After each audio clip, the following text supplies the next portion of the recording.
Hi, my name is Juuso Tolonen and this is my Unreal and Wwise technical sound design and implementation demo.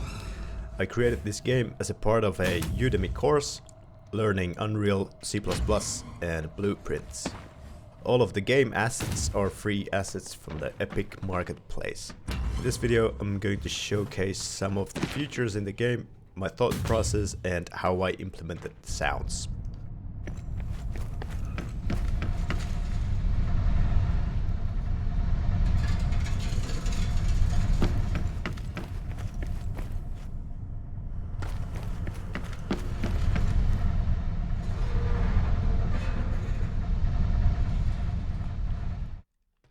Alright, let's start with the blend container. On the engine side of things, it's just an emitter in the world, placed in the correct location. The reason why it's not inside of a blueprint, like I think these fans would be their own blueprint, so they could be copy-pasted everywhere in the level. But in this demo map, it's the whole building is one blueprint. So I thought it's just easier to insert them in the correct place manually. Wwise side of things, we have these two events, two assets, a static loop, that's which is constantly playing, and then we have this Sweetener layer on top of this, and it's a blend track, so the closer you get, the more this more detailed layer is gonna fade in.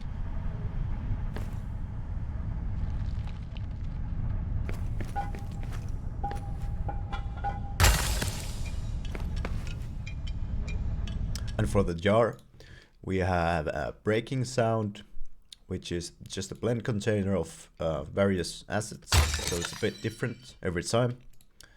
And then we have a switch container that has only two states, intact and broken.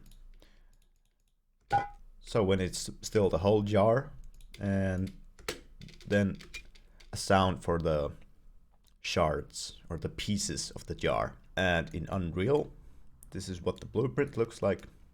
And because it's a destructible mesh, we have this function called onComponentFracture. And that's when we spawn and post the breaking sound at the location of the destructible mesh. But we also set the switch. And this was the easiest way to achieve different sounds for the whole jar and the broken. Because the game doesn't really know, it's just generating hit events for the mesh. So it doesn't know if it's in shards or in pieces or if it's intact.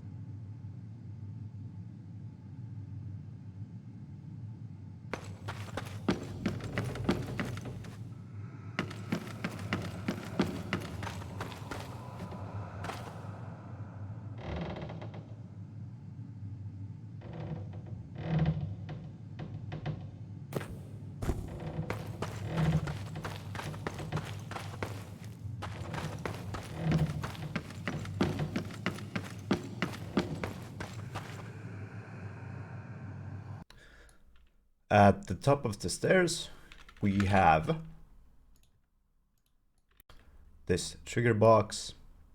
That's the width of the room.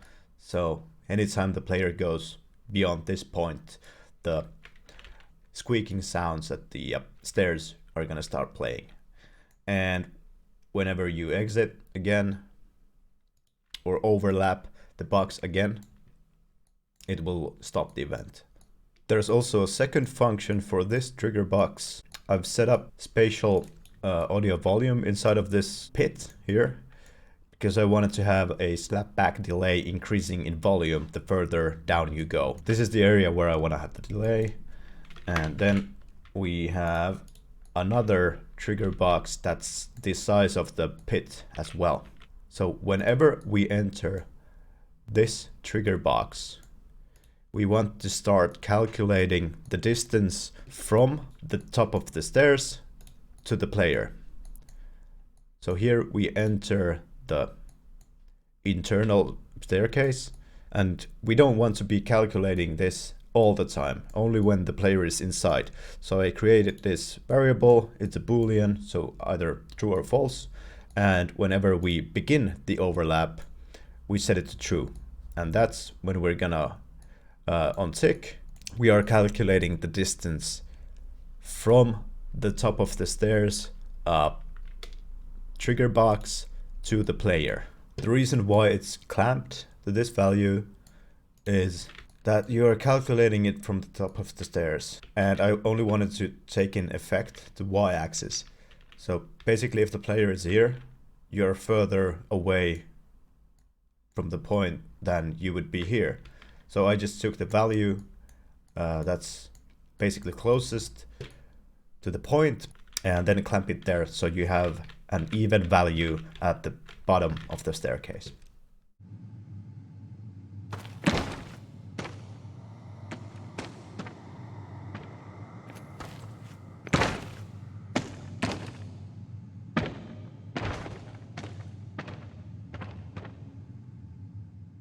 For the wooden box, we have a blend container that has a switch container for the materials that the box is gonna hit,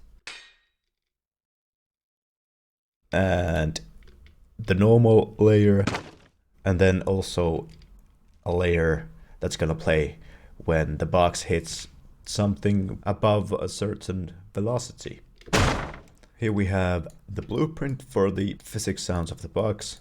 So on event hit, we are posting a sound, and here we are basically getting the velocity of the component and controlling this RTPC value to prevent the box from spamming the sound. Because hit events are very easily generated in the game. So when the box is moving very, very slowly, the volume is faded down to 0. Then also on hit, we are taking the physical material and its display name and using that to set the switch for the material layer. We are also taking the box's static mesh velocity and using that to set the RTPC value of the heavy hit layer. And this is just a manual delay or a limitation in Unreal, so that the event hit is not gonna spam too many sounds in a row. So this is gonna clamp the value between 0.4 and 1 second. So every time it plays a sound, it has to wait a value between those two. The boxes also have a basic occlusion, which was called on event hit as well. This could be also on event tick, but it seemed to be working pretty well on hit as well. Whenever it hits something, we line trace from the box to the player and just seeing if there was a blocking hit and setting the RTPC value.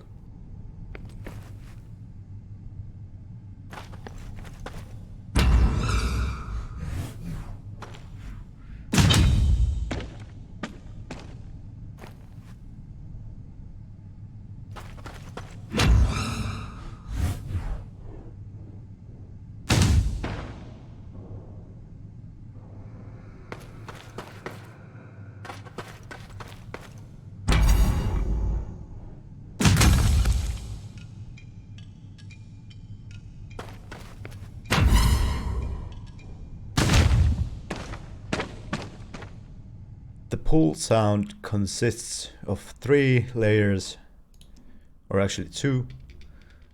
You have this one shot, just to give the player some like instant feedback. And then we have the pulse sound. And the pulse sound has various effects, low pass, pitch and volume that are controlled by this pull distance RTPC. And this is what we have in Unreal. We are getting the component that the physics handle picked up. And we get the component velocity, again breaking down the vector. It's been divided to be a more reasonable value, and we are using that to set the pull distance RTPC. And this is done on event tick. And here we have the pickup event. So we are getting the distance from the line trace that we are using for picking up objects. And we're using that to control the interpolation time. So the further away the object is, the slower the rate of change in the RTPC is going to be.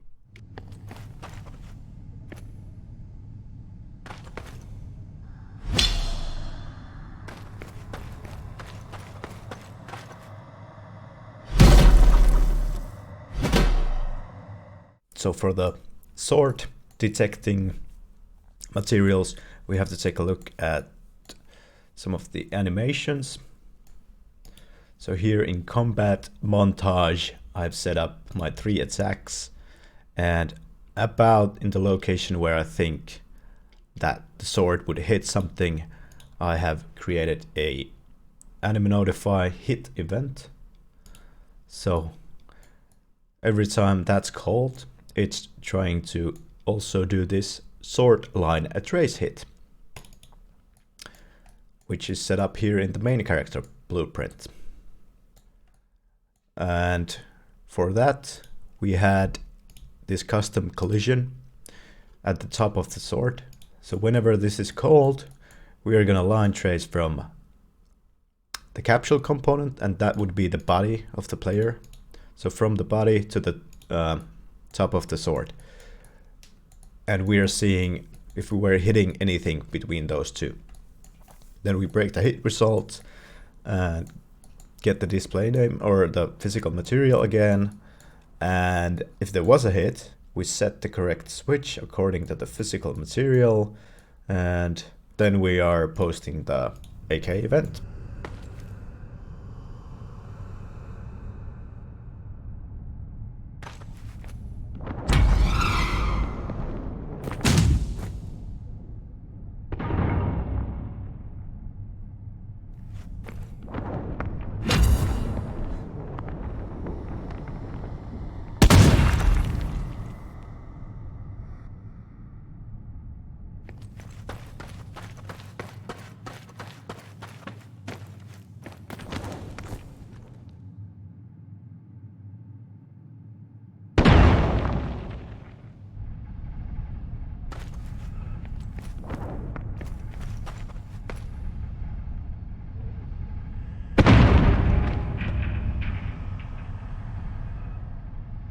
The various props in the world have manually placed incidental sounds in the blueprints themselves. And they also have an actor tag, incidental. Here we have the grenade blueprint. So whenever the explosion happens, here we have basically the explosion and the sounds. At the end of it, we are going to get all actors with the tag incidental, and it's going to return an array. So we have to do a for each loop, and we get the AK component from each class and then post that associated AK event.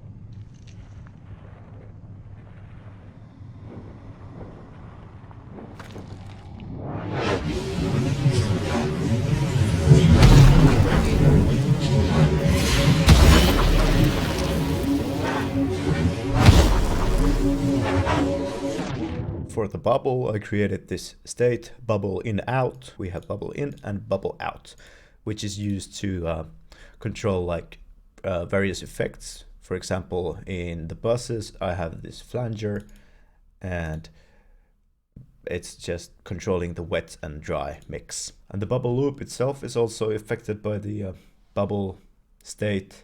So outside of it, all the effects are bypassed, and once you're in, various effects kick in, which are also controlled by an RTPC, which in turn is being controlled by the animation timeline of the bubble.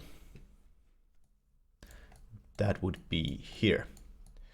So in the timeline, we are setting the scale of the bubble, but we are taking the same value and controlling this RTPC. That way we have like these opening and closing sounds from the same loop.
In the valley, I've set up 3 different spatial audio volumes with 2 different kinds of delays. So these on the sides have their own, and the one in the center has its own. This way I can have attenuation from the further ones. So if you hear an explosion far away, it's not going to be completely stereo when the player is on the bridge. So we basically have wide delays and reflections here if the explosion is happening here, for example, or if the explosion is happening here further away, it's going to be more mono and more quiet from the listener's perspective.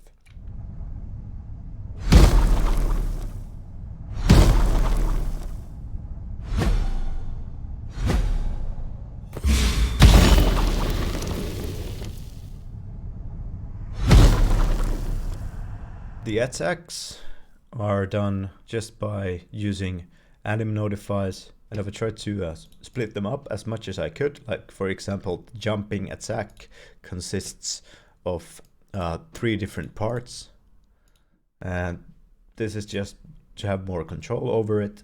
Like, for example, if you have animation cancelling in the game, so if you get interrupted, it's not gonna play the sound at the wrong place, and FPS drops or something like that.